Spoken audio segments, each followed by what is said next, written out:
Alright mga masters, so welcome back ulit sa ating YouTube channel. Okay, so update na lang tayo today. Balik kahapon, ang ginawa ko rin is sa may second floor sa CR.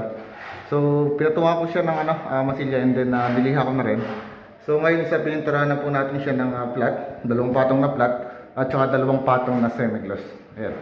So okay na mga master, bali makintab na. So tapos na ito. Then pati yung pintahan na natin mga master. So dito sa baba mga master, bali sa final coating na rito mga master ng semi-gloss. So ito itapos na. Ayan, okay ito mga master. So napatungan na lang gloss. Then ito naman yung pinapatungan ng gloss mga master. Ayan. So, okay. Then dito sa labas mga master, bali ginawa kanya ng foreman. So continuation siya rito ng pagpaporma ng stepping stone. Ayan.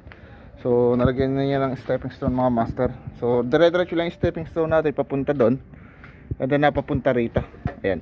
Then dito naman sa part dito. Ayan. So sa may trench canal natin. So ito. Ayan. Bali ito. Flooringan nila. So ano na yan.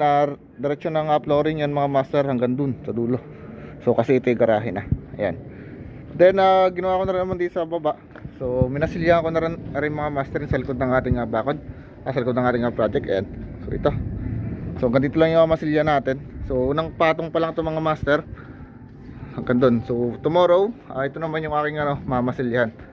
So ito naman hanggang doon naman sa dulo. Okay, so paper coating muna natin, then saka na lang natin siya papatungan ng kalawa para sa finishing natin. Okay, so yun lang po.